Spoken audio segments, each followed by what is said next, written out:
My name's Eltoniesha Williams, and I'm from Phoenix, Arizona.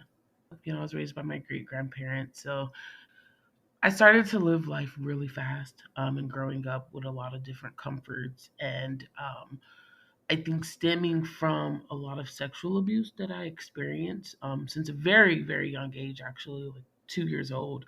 Um, I felt like that was my number one stress relief, was to turn to any type of sexual immorality or anything of that sense.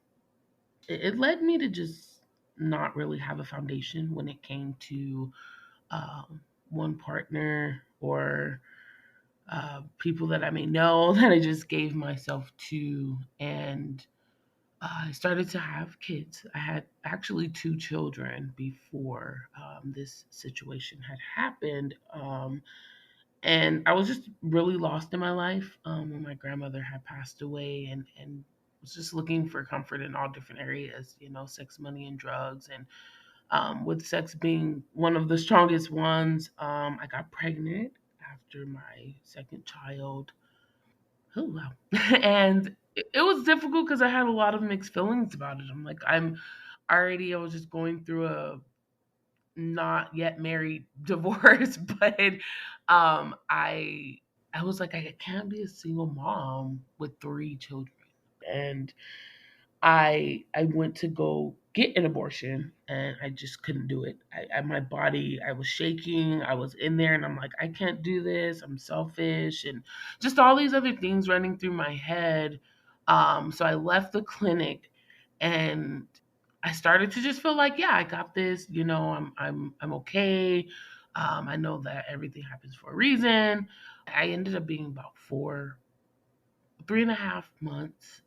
I went back to the clinic to get an abortion, and they had told me I had miscarried during the process. And so I was very confused for a long time. I'm like, did I have an abortion? Was it the Plan B pill? Did I miscarry?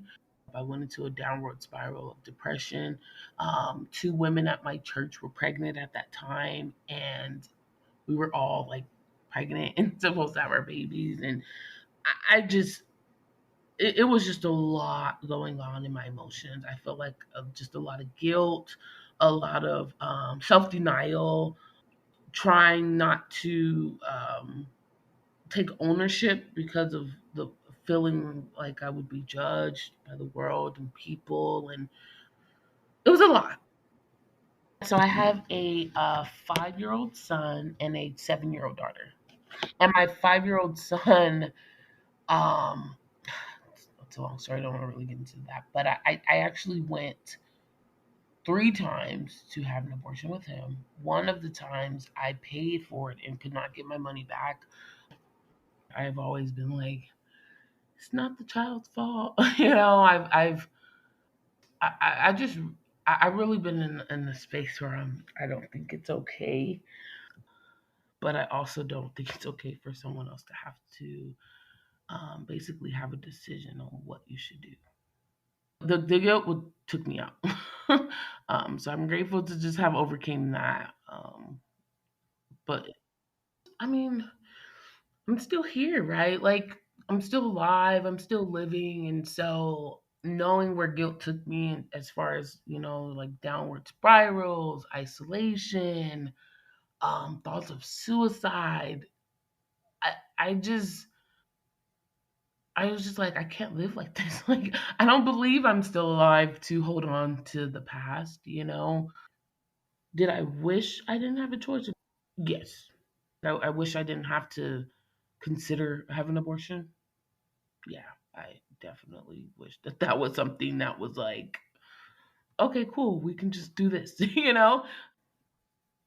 I feel like now thinking about it is like, the easy way out in life. And so if that wasn't an option, I think it would have been great, because I'm learning now that the hard times is where, your character is built and where you um are put in situations where you have to deal with it, not trying to discredit anyone else's trauma or pain for any situation as to whether it was child. But when you have a situation like mine, it's like I would have had to deal with my consequences